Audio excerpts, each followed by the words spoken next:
You've tuned in to the Top 10 Garden Show with garden expert Ken Lain. Join the conversation daily as he answers timely garden questions. Email Ken a question directly from your phone to his desktop through the web at watersgardencenter.com. That's Waters with 2 T's, gardencenter.com. Or visit face-to-face throughout the week where he can be found at Waters Garden Center in Prescott.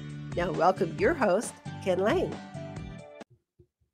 So whenever your plants have new growth or are in bloom or have fruit, it becomes critical to nail that irrigation right on the money. There's no room for error. And so you need to be not too wet and not too dry, but just right. And so there's an art to it. So your trees and shrubs, right now, your spruce trees, pines, conifers, your needled trees and in shrubs have elongated. They've got that new growth. When the new growth, let's say on a Colorado spruce, it's got that beautiful new tender growth. And they're real sensitive to under watering. So if they start to wilt, they should be upright and erect and going, I am proud to grow this year. Look at me. I am so beautiful. And then they start to droop towards the end of the day. That means, oh, there's not quite enough water. So before those new candle growths, those new needles start to coat themselves in some wax, they're real tender, and so they tend to dry out, especially when we have this prevailing dry wind that comes up. It dries plants out. The plants are actually perspiring, not just at the soil, but on the foliage itself, especially that tender new growth. So if you see any kind of wilting, that's an indication of, oh, I should maybe supplement the water a little bit. So if you're on a drip system, you're watering once a week, which is about right.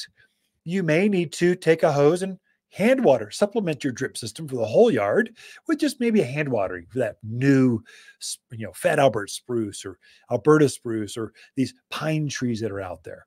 It's okay to blend analog with digital. Have your clock run most of the irrigation and then drag a hose out or watering can and just add to the drip system.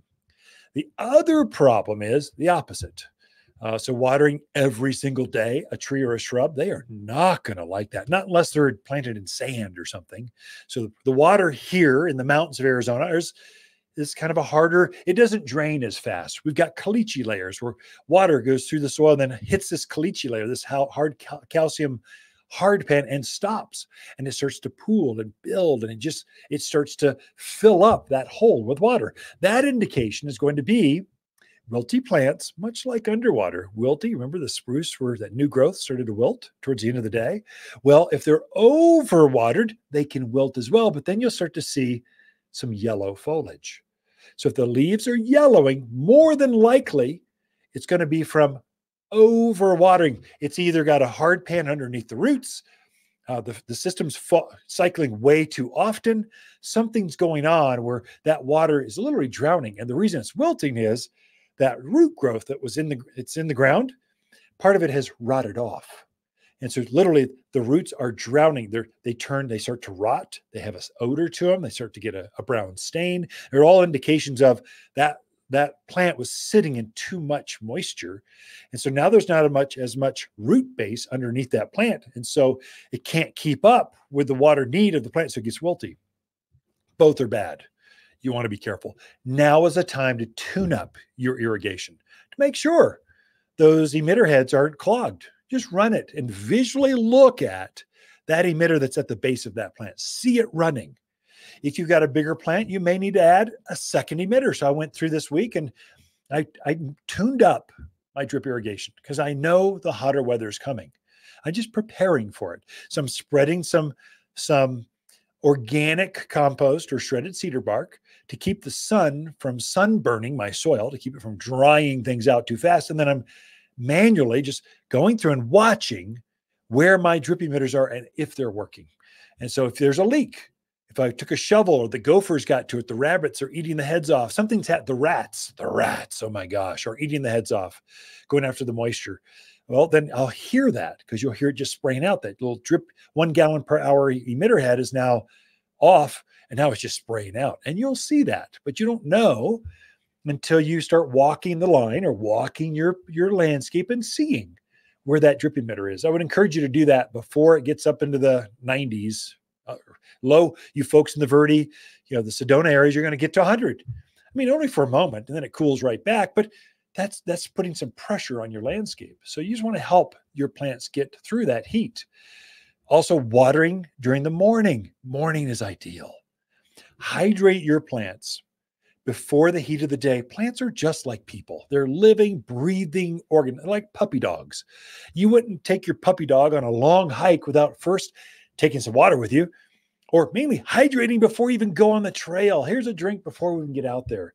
So help your plants take on a drink before the heat of the day, and they'll get through that much, much better.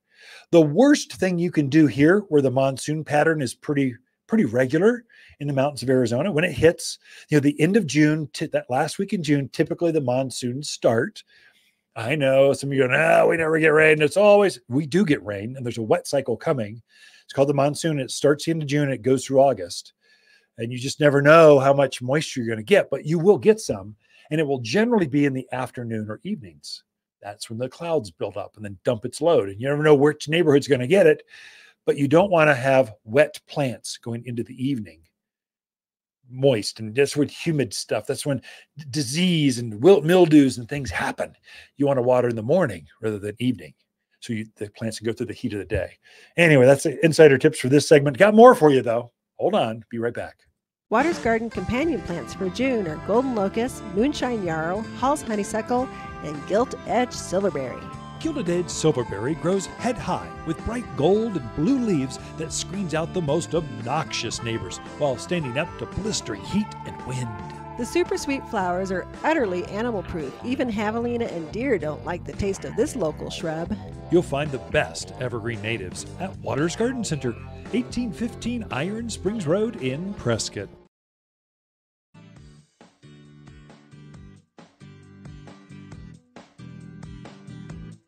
Top 10 Gardener, your source for timely garden advice, seasonally correct for the garden, guaranteed to make a difference in your yard this season.